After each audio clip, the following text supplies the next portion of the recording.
बेआईन cough syrup को नहीं news 7 sting operation effect पश्चिम ओडिशा परे एबे दक्षिण ओडिशा रे चढ़ाऊ आरंभ होइछि। कोरापुट विभिन्न स्थान में चढ़ाऊ चलता बेले जयपुर विपुल परिमाणर कफ सिरप जबत करने सह जनक अटक रखी पुलिस।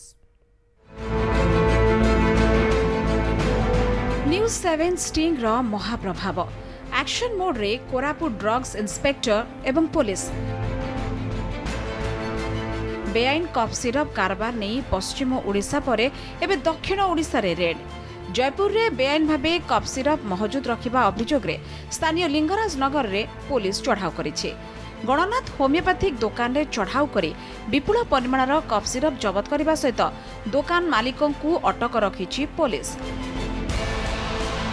20 पेटी 800 बोतल कफ सिरप जबत करिछि पुलिस। बिना लाइसेंस रे घरे एसबु औषध रखा जायतिला। तेबे केउ अंचलरू आसुथला मेडिसिन एवं केउ जगह को जाउथला तार खोलताड़ करूछि पुलिस। गोटे खबर मिलता कि इलिगाली स्टक होगी गोटे हाई परसेंटेज अल्कोहल थी होमियोपैथिक जिनस जन घरे आम से रेड कर होमियोपैथिक सती भल होमियोपैथिक मेडिसिन गोटे ना से प्रॉपर लाइसेंस बिक्री करा जो जगह स्टक था किसी लाइसेंस नाला जो जगह आम आनी रिकवरी कलु से किसी लाइसेंस तार नाला। एलिगेशन ये जो घरे ये जो होमियोपैथिक मेडिसिन एटा सती भला सिरप 20 पैकेट बर्तमान जबत होती से विषय में बर्तमान एलिगेशन होती केस रजिस्ट्रेशन केस कराहब तदंत चलो।